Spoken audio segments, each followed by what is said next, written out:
is. Welcome, John. Thank you. Thanks for having me, guys. Excited to have you. Welcome to the show. Yeah, appreciate you coming out. We've been up to your plant up there and taken a tour, and we were on a panel that you guys put on, and it's been a long time coming. Yeah, thanks for doing that. Yeah. Tell us where you grew up and how you ended up in Austin. I was born in Kansas City, youngest of 4, but we moved here when I was 5, and I just turned 50. So people can do the math. 50. But so we've been here I've been here for most of my life. We grew up in Pflugerville, really North Austin, but we were in Pflugerville schools, and that's where I met my wife. We were just friends, but we both went to Sam Houston up in Huntsville for college, and we call this place home, and Pflugerville was much like Dripping Springs was, at the same time, and one stoplight and a Dairy Queen. That's exactly. We had a Sonic. So Sonic, that's right. I think we had a Sonic before a Dairy Queen. They took away our Dairy Queen. I'm really sad. Yeah, and it's going to be a car wash. Yeah. What did you study in school and college? Yeah, I studied radio television. Did you really? Yeah, and it's the old joke, the television guy said, I had a face for radio. And then as your listeners could hear, the radio guy said you have a voice for the printed word. So I went to work at the Houston Chronicle from college. Okay. Oh, wow. So you've been in the newspaper business your whole professional life. Yep. And then you went to the Austin Business Journal. That's right. Yep. We were in Houston for a few years, and I think a lot of people, and that was the glory years of the local paper. I mean, I'm so grateful for my time at the Houston Chronicle, and but Jennifer and I were both from here. We wanted to come back here, and I got to work at the Austin Business Journal for a few years before we started Community Impact. So the newspaper business has changed a bunch in the last 20 years. Yeah. So, and you've seen what's happened with the Austin Statesman, and is the Houston Chronicle, is it still strong, or is it? It's good. Yeah. I mean, I think the best thing that happened to the Statesman here is that Hearst bought them recently. Okay. And you'll see a difference. Hearst is a much more, I think, concerned about the product than Gannett, who owned the Statesman. Okay. But the whole industry is like a mess. Yeah. And everyone's like, well, because we're growing. We're adding a new paper up in Denton this fall. We've got plans for Bryan College Station in early spring. So we're still growing editions, and I think there's a lot of reasons for why we've been able to keep growing. But I think that the idea that we live in the information age, but no one knows what's happening in their own backyard, it's so resonates. So true. Yeah. I read that when you started this in 2005, you started this in your home in Pflugerville with I guess she's now a retired journalism teacher from 8th grade. But the funny thing that I read was that you put something like $39,000 on your Southwest Airlines card. I want to know how many points you got out of that. None, because it was a convenience check. You remember? Oh, no, yes. You don't get any points for those. Oh. Yeah, the funny thing is when we had the idea, I always wanted to be an entrepreneur. I always felt it. That was one of my questions for you. Did you always want to be an entrepreneur? Yeah, and God gave me the best wife in the world, because I would have these ideas, and she'd say, no, that's not a good idea. And she was always right.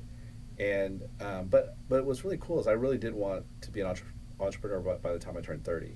And that's when we started CI. And so we're hitting our 20th anniversary this year, and we're really excited about celebrating with the staff that event. But we always wanted to do it. And I was at the Austin Business Journal. I had the idea. I sketched out the first edition. I showed it to Jennifer, and she was like, "That's it. That's what we should be doing." How did you pitch to advertisers? I'm sorry, Steve. Well, before you go on to that, because I think that's important, but in this time when newspapers were, I read one place 2 a week in this country are going out of business. You came home with a business plan for a newspaper, and your wife was like, "Yes, that's the way to go." Yeah. How did that? What was that all about? Well, it was because even though we had these local papers back then, so we lived in Round Rock at the time. We actually started it when we were in Pflugerville, but the Round Rock Leader and the idea came about when we were actually in Round Rock, and they were building the toll roads, and we didn't know where they were going. I was working at downtown Austin on First and Congress, so I was driving. You remember old Mopac? It was brutal. Yeah. And all we wanted to know was when are those things going to be done, and how much are they going to cost? And what's wild is that most of the media here wasn't really covering that. They were covering, should we have toll roads? Remember that? Like they were debating, like Yeah, toll roads dude. are they moral or not? Should cities be charging people to drive on the roads? And so it was a natural curiosity. And I'd been in the business at that point, I don't know, almost 10 years, and I understood how the business worked, and I put a plan together. And I knew circulation back then. So this is 2005. Circulation for the major papers were starting to really go down. I knew how expensive it was to get one subscriber at the Austin Business Journal. Yeah. Back then, it cost us about $175 to get one subscriber. Ooh, wow. Who would pay $60 a year. So it took about 3 years for that to work. So I thought, why don't we just mail it to everybody for free? And That sounds like a great business sounds plan. like- Let's just give it to them for let's free. give it to them for free.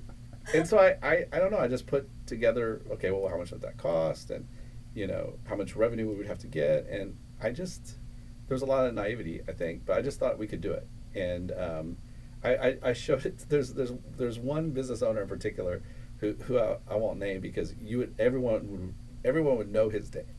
I went to him and I was like, hey, I got this idea. I want to start this paper. And he was like, that is the worst idea I've ever heard. That is stupid. It was really bad idea. And so luckily I didn't listen to him because, when you're trying to be an entrepreneur, like when you're trying to start something, you kind of want validation.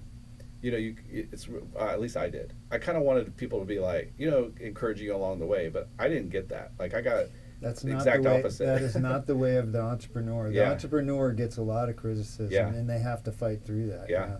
Yeah, a lot of resilience. So back to pitching to your advertisers, you had just kind of a wing and a prayer and an idea, Yeah. and you and a journalism, an 8th grade journalism teacher, and Yeah. like, trust me, this is going to work. Yeah.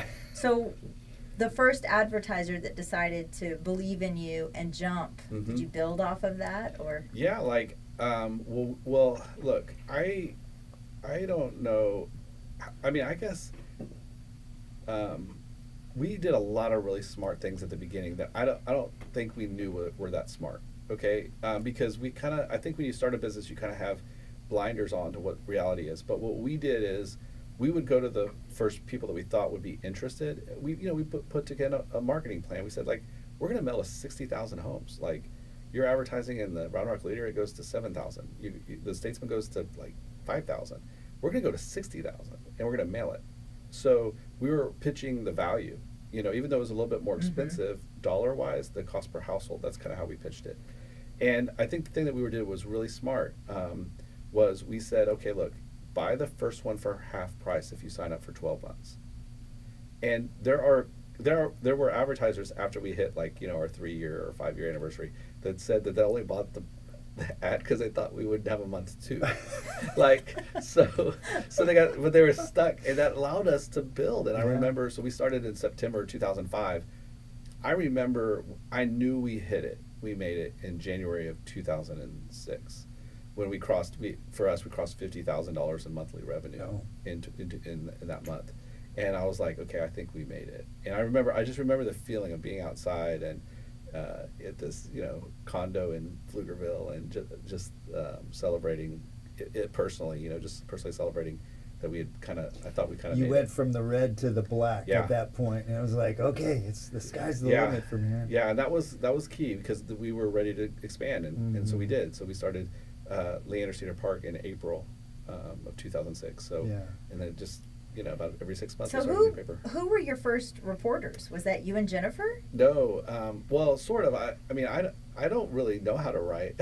I feel like I know what good content is, but like to put it together, I really respect the craft. And so yeah, we put a couple of we hired a couple of freelancers first. One of our first reporters, her name is Mandy.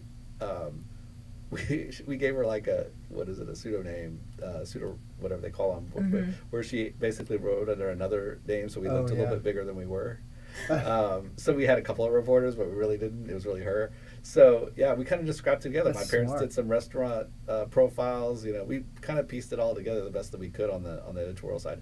Where we really spent money, which was I think really was innovative, and I still believe our product is the best looking product in It this is. in It the definitely country. is. You know, was design. Our first full-time employee was actually a designer, and I think that says a lot about like our, you know, who we are as Yeah. a company and the DNA, how important design and building maps, and you know what people really love about CI is our maps, you know, and that started all the way at the beginning, and it's true to this day. What's been the biggest challenge that you had since 2005 getting this thing started and getting it to be successful? I mean, there's 100 What- challenges. Oh. The big, I mean, like, where do you want to go? Like, we can talk Yeah. about the You only had pandemic. one Southwest We can talk Airlines about- check. Yeah. No, I mean, see, the other smart thing we did at the beginning is we got prepayment from our advertisers, which was really, Oh, you got I paid wasn't, up front. yeah, I Okay. wasn't even smart enough to understand. So we had prepayment from our advertisers. We had to prepay the postage, but we got a printer to give us terms. So I kind of learned the cash flow game Yeah. early. I wasn't like thinking that, but it really did cash flow, because every month you get more and more cash in as your revenues grew, and your costs would kind of stay the same. So you kind of built up cash. It was a Right. really smart way to structure a business, and so like, you know, the early challenges that we had. I was just talking about this. Right now we're you know, email newsletters are a big part of our business, and we're migrating over to another email service provider, and we had a mistake. We sent out an email to everybody that shouldn't have gotten it. And I remember going to the team, and I said, okay, look, when in October of 2005, which was month 2, we printed all the wrong addresses on the newspaper. And Oops. so we go to, I got, me and my 3 people that could help me, we went to the post office there in Round Rock, and we resorted everything. And the post office was super nice. Like, they Yeah. were very, like, I don't think we'd get the same treatment today as we Yeah. did back then. They were a lot more customer service friendly back then. And they took care of us. But I remember just telling them, like, I told them the story. I was like, look, I mean, email addresses and home addresses, kind of the same thing. Yeah. But just don't do it again. Like, Yeah. learn from it, fix it, don't do it again. And so we had a lot of those kind of hiccups. But most of our big challenges really didn't come. We had, Hurricane Harvey was our biggest challenge that happened in Houston. That was a really tough time. And that's the first time before the pandemic I really felt like, I don't know if Community Impact's going to make it. When Hurricane Harvey hit Houston, we had a pretty big number of papers there in Houston. And you know, they're showing on the TV, I'll never forget this, they're showing on the TV, you know, flooding, people on, you know, Mhm. trying to on the Rooftops. rooftops. And I remember coming out of my bedroom, and Jennifer, my wife, was watching this, and I remember saying, I think we might be done. Ooh. And Jennifer looks at me and she says, there are people on the top of the roof of their homes. Like, get your priorities right. Yeah. You know, and I was like, okay, you're right. So, but we survived it. And in fact, it helped us to kind of like understand what our purpose is and make sure that we continue to, and it certainly helped us through the pandemic. You talked about always kind of wanting to be an entrepreneurial, but then there's wanting to be an entrepreneurial, and then there's the business of running a business. Yeah. Right? So you don't know what you don't know. Mm-hmm. And what did you not know? Like, what surprised you? You're like, holy heck, you mean I gotta keep up with HR and have a handbook or offer insurance or it's Yeah. just I think I think I was also just fortunate, and when I was in college I took a couple of accounting classes that I didn't even have to, and I'm grateful because like I kind of understood how this stuff worked. I think for me the challenges have been like so in November of 2005 I'm getting all this like PTSD. Blast from the past. We did, This this is a good Steve and Michelle therapy session. Would you I like have to lay buried all down? of If you this. cry before the end, we have done it. We're successful. Thinking about my wife's story kind of got me some tears in my eyes, but we basically made a mistake in one of our papers, and this company we printed something incorrectly, and you know there was libel insurance that you could buy, but at the time it was $3,000, and you know all we had is $39,000. Yeah. So to buy That's the this, whole- so I passed on the insurance, and I remember I had this mentor. His name's David Stein. He owns and operates the Roger Beasley Volvo dealerships. He is a undercover, incredible, like mentor and philanthropist, but he no one knows that about him, but he's a great guy. But he kind of encouraged me along the way and helped me. Like, he's kind of my mentor. And anyways, he had told me about this insurance. He's like, whatever you do, buy insurance, get a good accountant. That was his advice. And so randomly, this is the crazy story. On the Friday after all that happened, this person was threatening to sue us. David shows up in our office, which is just weird because we're in Pflugerville, and I don't know if he's ever been in Pflugerville before. So he just randomly shows up that day, and he's walking through the office, and he's like, you could tell everybody was kind of upset, and the mood wasn't really good, and he's just like, what the heck's going on here? It's Friday, people should never feel like this in your office on a Friday. And I was like, told him what happened, and he was like, well, did you buy that insurance? And I was like, no. He was like, well, let me ask you this question: how would you feel right now if you had bought the insurance? And I was like, I'd feel a lot more secure, And so anyways, it was a great business lesson. It turned out that they didn't sue us, and we didn't ever but I bought the insurance. But I bought the insurance. I did buy the insurance, but it still to this day hit me what he said, that your employees should never, ever enter a weekend feeling like this. So one of those really good lessons that you learn from somebody that's done it a long time that shared it with me. So yeah, I mean, we've gone through 3 months now, so I guess the challenges are like every month. We could probably talk about this. And we could keep going, but yeah, it's been quite a journey. Yeah, it's obvious you put a lot of thought into hiring good people. Yeah. And you take good care of the people that you've hired. And as you've grown, when you started, you probably interviewed everybody. Yeah. Now you've grown, you can't do that. Right. How do you keep the quality, and how do you keep the right people in these positions? I think number one, you really we're a values-driven company, and it's who we are, it's how we operate, and I think what we're still learning actually as we've grown is during the interview process, you got to make sure that everyone understands who you are, because if they don't really know who you are or what you're expecting of them, then and you hire them, that's where a lot of these things go wrong. But the other thing is that birds of a feather do flock together. Yeah. And high quality A players, they want to be around other A players, and usually C players just can't. They can't last. They can't, because they kind of just become seen. Right. And so for us, it's been a lot of just, hey, do you have any really good friends that you would want to work here? Because we all have friends that we're like, and that's kind of how we started to build it, and that just kind of got bigger and bigger and bigger. And we're, we have about between the printing facility and our markets around Texas, we have about 200 impactors now. Oh, wow. And impactors, that's what you call them. Yeah. That's a great. Yeah. That's a good thing. Well, question I had for you is, what are you looking for in a reporter or a journalist? Are you looking for somebody that went to college, that has that kind of background, that kind of already has a base knowledge of it? Or are you looking at to kind of bring somebody up that has a great, I'm the personality hire here, let's be honest. Yeah. Yeah. Well, the journalists, they have to be able to write, obviously. Yeah. That we've kind of done both. We've had people that have come from sometimes the marketing PR side, but most of them have journalism backgrounds or journalism degrees. And we're looking for people that can build relationships, that do care about the quality of their work. Values aligned. If you're a reporter that's looking to take down a city hall, it's not the good fit for NCI, and there's other organizations that you could go join. Our filter is that we believe people want to feel good about where they live and work. That doesn't mean we don't cover bad things. We've covered some really hard things, but we do it through the filter of what are we doing about it?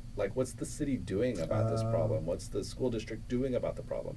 Not pointing fingers. Right. And we've had a couple of stories over the years that I kind of regret, that are more pointy finger stories, and but that's how you learn. And that's just not who we are. Yeah, I noticed that you do stay away from the really thorny issues and the ones that are real, the big thing going on in the day that everybody's all upset about.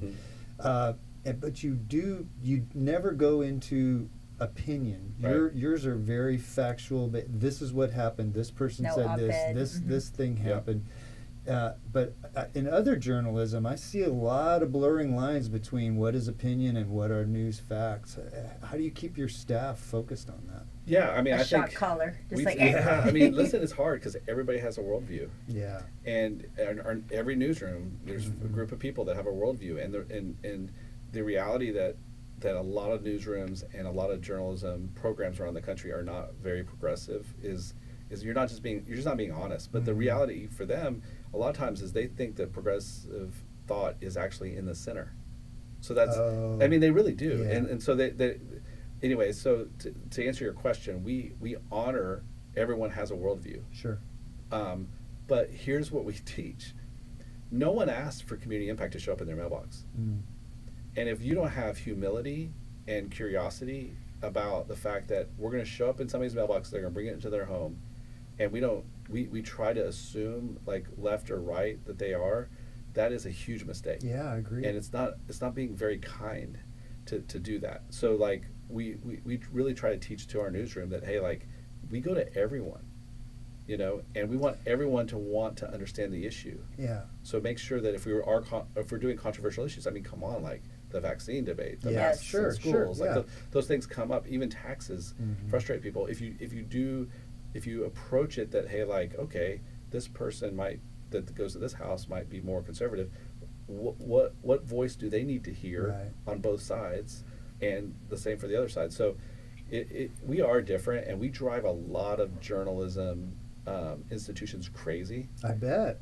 They don't respect what we do, but I don't care. I care You about can't. our readers, and I care about our Well, impactors. What I like, I've been getting the Wall Street Journal for 45 years. They still, occasionally they get it wrong, but for the most part they do. They tell you the facts, Yeah. and then I can form my own opinion based on that list of facts. Right. And that's what you guys do very well. A lot of other news media, you can read the first paragraph and go, here's their slant. Yes. They're proselytizing to me, but you guys have done a real good job keeping that separate. Thanks. And it's advocacy journalism. We try to stay away from that, and there's a place for all of that, but not at CI, because again, no one asked us to send the paper to them. So it's just a different model, and we try to explain that to our team. For you personally, I know that you are a very faith-forward person. You've lived your life like that, and you kind of run your business in that sense. Is there a moment that has stood out to you where you're like, God definitely had a hand in this? I was just telling we had a new impact orientation on yesterday at CI, and I was just telling. I mean, I can tell story after story of like God's faithfulness, but like probably my favorite one is the printing plant, because we were printing like papers everywhere. I mean, at Dallas, in Dallas, and the printer, we were growing, and we were spending at that time like close to, if I remember right, about $5 million a year in printing with them. And I was like, hey, and we'd grown from nothing, to, I think at that time we had like 20 issues or something. And I was like, hey, I think we should get a discount, like some sort of volume discount after we've grown. And so they went back and they did the numbers, and they came back and they were like, actually, we're going to charge you more. And there were only two printers in the Southwest U.S. that could do our job, because it's stitched, trimmed, it's really a nice product, full color. Like there's only certain presses that could do that, and it was them and the Statesman had a press here back, but they don't anymore, obviously. And so we started doing the work of like, okay, well, what if we built our own? We had that land out there. We had our headquarters, then we had another 2.5 acres, and so we're like, we could build a plant here. Let's do all the work, and we did all the work. We put the business plan together, and then we flew out to New York. To look at these presses. These are brand new types of presses. The only one that had it actually was in New York. And I remember praying. I was like, Lord, like I have no chance, because this was like the whole project was like $13 million real estate plus equipment. Wow. So again, it's where God, I think, just puts blinders on me, and and so I was like, but I need you to show me, like, before I signed this contract. And so literally the day we were in New York, God did two amazing things, but literally the day we were in New York is the day that the Statesman announced that they're shutting their plant down. The day I was there, like when I was asking God, like, show me, like, and for me it was wisdom to understand that this wasn't like I was outsourcing my coffee. I had one other choice now, so I can't outsource my product. Like I have to bring it in house. That was like God kind of showing up in a big way there. But the craziest thing is that my timing gets a little bit off here as the years go by, but something like they laid everyone off. The Statesman laid all their press people off in September of 2016, and we needed them to start. Most of them start in April of 2017, and the Statesman gave them 6 months severance. and it was exact timing. Oh my gosh. Only guy could do that. Exact timing. These guys, and by the way, when we built the plant, we had no idea how important the people were that operate the machines. You know, the equipment manufacturers, they bring these really shiny brochures and their employees are happy and there's like one employee on the machine.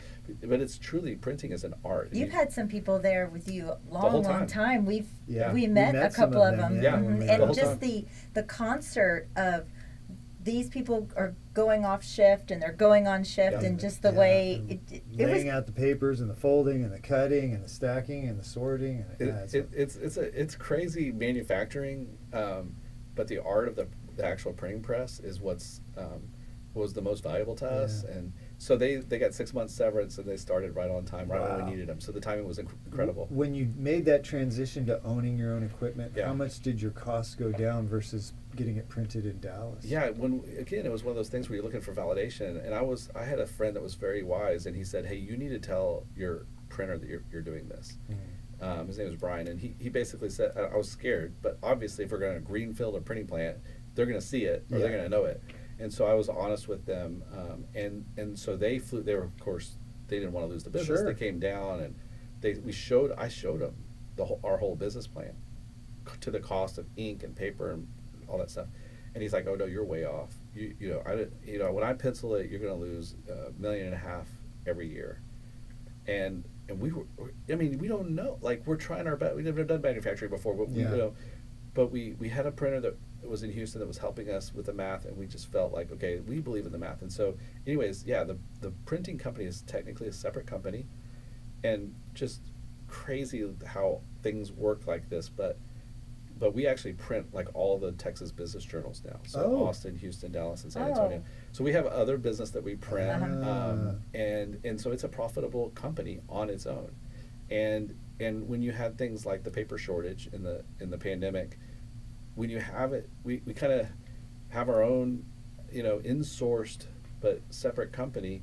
You're allowed to like have some flexibility around pricing and help both businesses out. So yeah, it's been a very good investment for us, but more importantly, operationally. I mean, we have 40 editions now around Texas that are going out like all month long, and I don't think we could do it at another printer. That's amazing. Yeah, the leap of faith you have to borrow $13 million to start stupid. this plant, Yeah, especially when somebody that owns something similar says, "Nah, it's not going to work." Exactly. It must be really hard. Well, you're this CEO, founder. You've always kind of had this dream. What would your childhood friends say about little Johnny? What would they say he was?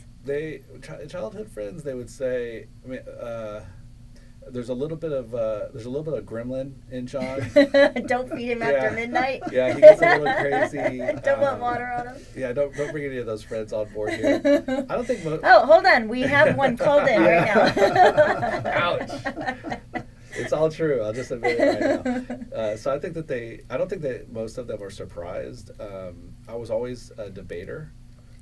So I think that actually really helps with our tone of content, what we talked about earlier, because you had to debate both sides. So I can clearly see like how, each side has like a reasonable, argument, and just giving, honor to that, I think is helpful. So I don't think that any of them are surprised at where I'm at. And, I think, I don't know what they would say. You can also ask my wife, because she'll have some really good insight. She's known me since I was. She's going to come on next. Yes, She's that's waiting right. out in That's line. right. John, I want to ask you about AI. So there's been a lot of talk AI doing away, writers and probably journalists. M-dash. Yes. M-dash. Yeah. Have you? How's that impacted what you guys are doing? Yeah, I'm on it. Like I noticed I was around some entrepreneurs that were like creating agents. So like I said, I'm gonna learn this stuff. So I got in there. I've created my own agents in AI. I just didn't want to be the guy that's like listening to all the AI companies tell me what's going to happen. I felt like I needed to understand how AI worked myself. And today, what I would tell you is, I personally think it's a huge bubble, in that the quality that I'm seeing now. We were supposed to get intelligence, right? Like, but actually, ChatGPT in my own use cases has gotten worse. Yeah, I agree. I used to love it for like writing, like it would help me like put my thoughts together. You plug some stuff in there, hey, write me. But now you can like tell that it's AI. So that I feel like the responses have gotten worse. And the latest data that's coming out is that 33% of the time it's actually wrong. Yeah, I found a lot of stuff Yeah, that's if you wrong. just play around with yourself, you're like, and you give it a little grace because like Yeah. it does so many other things Right. really well. But so I don't know. We've plugged in our own databases, asked it to analyze data, and it's gotten it wrong. It's made up like we're in markets in Arkansas. Like it's like weird. It's all Yeah. that hallucination stuff. So I think right now the way I view AI is I really do hope it will help us, create some efficiencies in our organization. We certainly use it for headline optimizations or those kinds of things. In terms of like people replacement, maybe it'll get smarter and be able to trust it to be doing some accounting functions or some other things. But in terms of the business model, I just have always viewed in my own use as like searching for answers versus Google or whatever. You got to be skeptical. Well, not only do you have to, you definitely have to be even more skeptical than even Google. But my brother-in-law actually lives here in Dripping Springs, and he, before they bought the house here, he was living in Southwest Austin, and he put it like this. He's like, I didn't understand like why I would want community impact until it showed up to my door, Yeah. because I wouldn't even know to Google what you're sending me. Mm-hmm. And I think it's going to be similar for us Yeah. with news and information. If we can keep our distribution, which is a big challenge. I mean, postage, we just got a huge increase in July. Postage is continuing to rise. But if we can keep our own distribution and we have relevant content that people care about, I think we're going to be fine. Yeah. Because you don't know to AI something or you don't know how to Google something sometimes about what's going on around you. You kind of need somebody to push it to It's you. sort of garbage in, garbage out, kind of thing. The .com bust in 2001. I remember my father-in-law then was saying that all these remember the startups were everywhere. This company they got a $5 million infusion and they're .com, and he said all those companies are going to go away and it's going to go down to 4 or 5 companies, and it ended up being Amazon and Google and Oracle, the 4 or 5 companies that have existed. I think that's what's going to happen with AI. We've got all these players out there right now, and it's going to come down to maybe 2 or 3, and that's what's going to go forward, and all the rest of them are going to go away. There is a lot of noise out there right now. I saw a quote where you said community impact over corporate profit. Mm-hmm. Can you explain what you mean by that? Well, we're rare in our industry. We're privately owned, and so Jennifer and I are the only shareholders. We don't have any outside investors, and thankfully, Southwest Airlines was paid back. Yeah.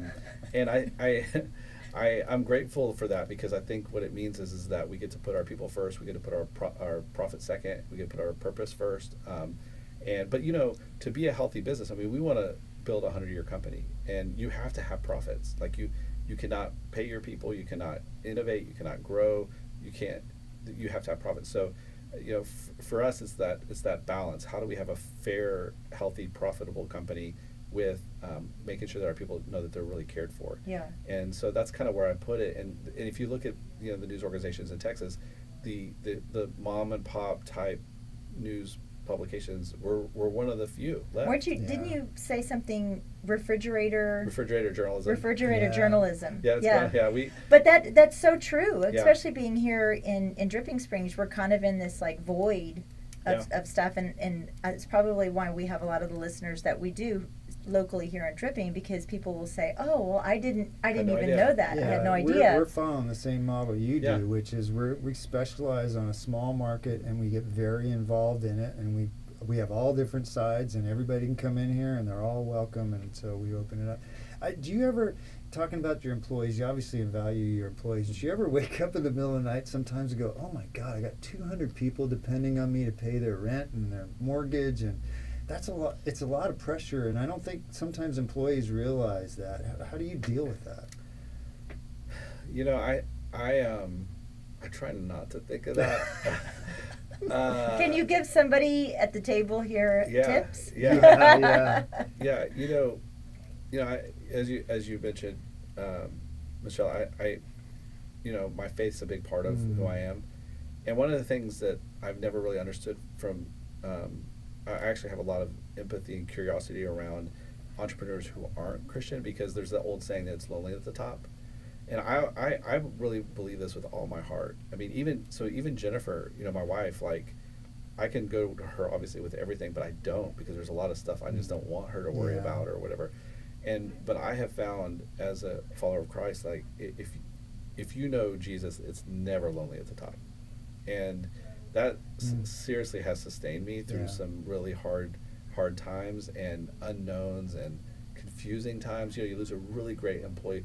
We've lost a couple of really great impactors in the last couple of years, and you're just like confused. Now, I think that they made the right choice for them and all that kind of stuff, but you kind of feel like, oh wow, like we've been doing this together for so long, and then now you're gone, and like, oh, okay, like it's hard, but it's less hard because of my relationship with Christ. So that's kind of how I mean, if I get to the stress point of like thinking about the other thing, I want to just say that has been really helpful to me. So Jennifer and I have been married for 26 years. We've never done counseling before, ever. And we started like a few months ago, and we started because we had like a little bit of a thing that was always a thing in our marriage. Yeah. I won't go into it because she's not here to defend herself. But anyways, we go to this counselor, and he like showed us this like feelings wheel. Have you ever seen these things? I haven't. It's got all the feelings like anger and happiness and all this stuff, but then it's like the feelings behind the feelings. And what has been so powerful for me because of this this little bit of counseling I've done, and I'd really encourage everyone to do it. But so like when I think people thought I was angry about something. I wasn't angry. I was actually fearful because I was worried or something. Right. But it comes across as angry. Yeah. And so if Jennifer thought I was angry at her, how she responds is way different than if she understands that I'm actually scared. Yeah. You know what I mean? So anyways, for me, that has been incredibly helpful. Every time I have a fear like you brought up, how do you pay for, right? I think through, okay, what am I actually feeling like? And then that allows you to communicate it better. And are we sure we're going to make payroll this month? Maybe we need to go to podcast therapy, Steve. This feels we- good. This can feels we- good. By the way, we're out of money, and after this show, we're done. I need that feelings wheel Yeah, that you you're got it. I'll talking share it about. with you. Yeah. Yeah. Can I? Yeah, she would bang me over the head with it. Yeah, I mean, I don't have a staff as big as yours, but I do sometimes. You have to keep the business going, and sometimes it gets really hard, and you go, God, people are depending on me, and I got to show up and get things done and make things happen. If it's not working, what do we got to do to figure it out? So. We've talked about this in the past, though, too, Steve and I, is that through working with each other, we've had a lot of growing pains, and we've really kind of sat down and said, okay, this is what's working for me, and this is not what's working for me, and vice versa.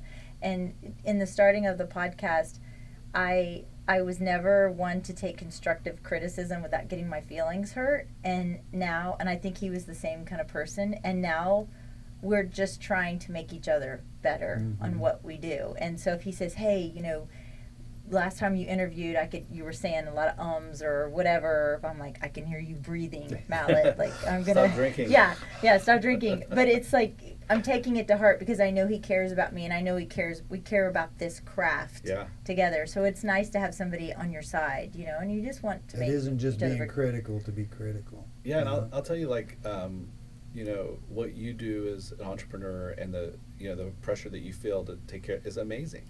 And I think that's the heart of CI. Like, we love local businesses. We respect them so much. And I tell my team all the time, you walk in a place and they put everything on the line. They may have cashed their 401k from work, whatever. And they open spent up their this Southwest restaurant. Airlines check. Yes. And I just want you to treat them like that, because what I'll tell you is, even as we've scaled, the pressures have not really gotten more. Yeah. They're different. They're different, right? But like, I know what it feels like to have 5 people, and you're looking at your revenue, and you're like, I don't know if it's gonna like stay there, and they've quit jobs to come work for me, and so I know exactly how that feels, and I just want to encourage any of your listeners that are doing that just to take a second and just understand that it's a good pressure. It's because you're a steward. It's because you care about people, you care about your community, you want to make this thing amazing, and it's a beautiful thing. And don't let the pressure rob the joy. I agree. Are you not learning that now with real estate, that you feel like people are in panic mode and looking but at also sometimes when you talked about it when you had that point where you went from red to black, you know, you everything was on the line. Yeah. And then when you got to black, you went, we did something here. That's awesome. Yeah. And the feeling you get. And if you just go to a 9-to-5 job where you're just clocking in, clocking out, you don't care about it, you never get to feel that. And I think that you've been robbed of something on some certain level. It feels really good when you put everything in and then you have some success. It feels really good. We It's get hard because what robs us is, so like on that feelings wheel I've been studying joy a lot. Well, on with what light leads to, so it's happy. The between happy and joy is content. Being content. I joke with my team. I said it's content. Dad joke, but it probably doesn't play as well in this. But it didn't play actually well with them either. But that's why it's a dad joke. But I didn't realize how important contentment was to get to joy. Yeah. And so that's what you mentioned in January 2006. What I was not making a lot of money. Yeah. But I had this like sense of contentment that like, wow, like I did something really great. I'm just gonna have joy in it and not let fear and all the stuff that was coming down the road get in the way of that and rob the joy. Right. You know, but the other part of that is you have to realize at that point that it's good or bad. It's fleeting.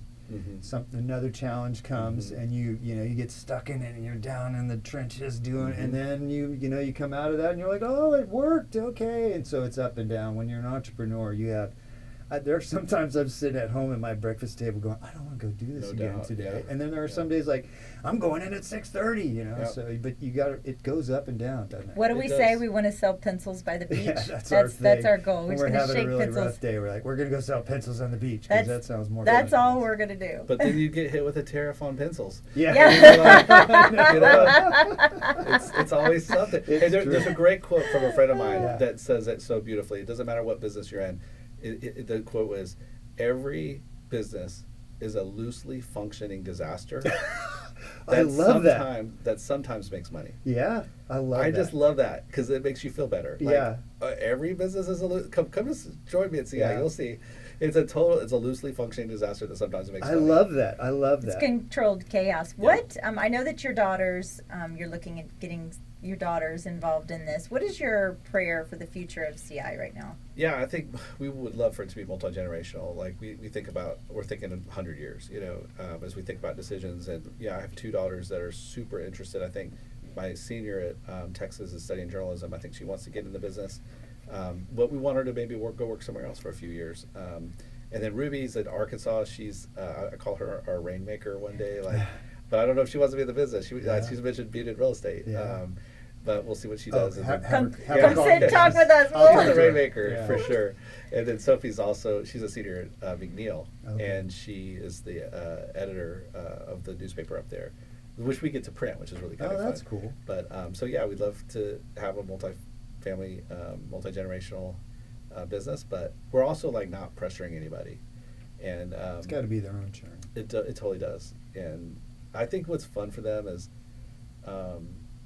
growing up in the business, they've seen some things that are really unique about CI. I mean, we have just a really beloved brand. It's hard to explain, but like one particular example I like to share, if it's okay, is I was picking up my daughter from school, and I had 2 of my daughters in the back seat of my car, and I was wearing a Community Impact, pullover. Polo.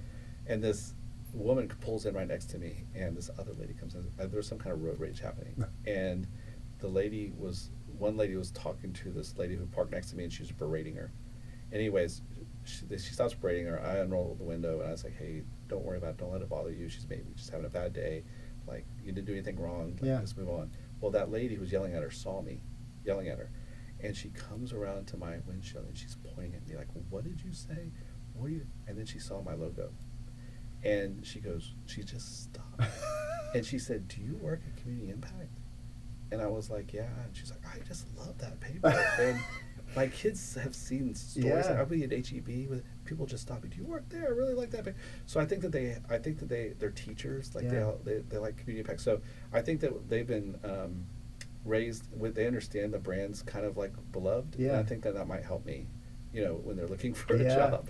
But To what we'll gaslight see- them to You- come you work have- for Yeah, you. yeah. I staged all of those things. That's it. Yeah. It was like, You cue. have really, you have really built something great, because I get it in the mailbox, and when I open up my box, I see it, like, oh, great, and I put it on the dining table, and I read every one, cover Thanks. to cover. Thank you. We just used a Thundercloud coupon the By other far our night. most popular advertiser. Yeah. Yeah, they buy them in specs. I think what's cool is about the brand is like no one knows that, like, if you live in Katy, Texas, Mhm. you don't know that Frisco, Texas gets their own community impact Ah. and Round Rock. But when you move and you show up to the Woodlands, Yeah. and there's a community impact that shows up, they're all the same. You kind of know what to do with it, Yeah. And it's been really cool to build that around Texas. It was really cool when we were doing the tour of the printing area, and they said, well, we print a lot of these other advertisements for other people, and they picked one up, and it looked at it, and it said Zuber River Camp. And that is my It's- daughter's yeah. in-laws. Isn't that fun? It was just like happened. It was the first right on there. I was like, What a yeah, that's our coincidence. family. We know. It was It's- just so weird. It's really cool. It's really neat what we've been able to do and who we've been able to help. Yeah. I love it. How do you keep that relationship with the advertisers so strong? Because you've got some people or companies have been with you for a long Since the long very time. beginning. Yeah. How do you keep that going? Well, I think quality product number one. I mean, Yeah. you gotta, especially in our industry, like you got no chance. But quality product, and then just demonstrating care and customer service. Like we do a business profile, which isn't paid, right? When our editorial team does a business profile on somebody, our sales team brings them out a free plaque or frame. That's cool. That says, "Hey, just thank you." So I think just our values again, just the people we hire, they want to work for a company that actually cares about other people. That it's not just about money. It's they want to work for a greater purpose, and I Yeah. think that we get to do that at the community level. Yeah. A lot of when we did that forum up there, a lot of your employees are very young, like Yeah. just fresh out of college. Do you find that generation gets a bad rap? Do you find that those kids are easier to work with or harder, or what's the difference between somebody that's a little old? Man, my older staff would love that you said that about them, because we're kind of like I don't know what the I need In to an check out impasse? yeah, but I think every generation is always like, what are they doing?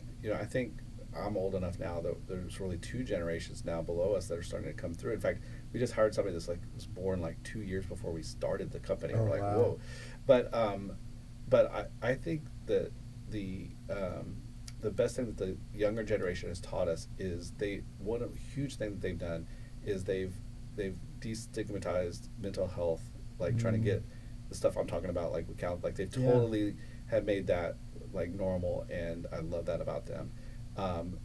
The interesting thing I think that's happening with the kids, the generation that's coming out of college, I think they're going to take over the world. Yeah, I've been hearing that. I mean, they're bright. Yeah. We've hired some interns that are in that group, and they're like, The Gen Zers. I think they're beyond. Are they I think they alpha? are, yeah. Whatever the next one Whatever. is. Yeah. Do we go back to alpha? I guess don't we know. do. But yeah, whoever they are,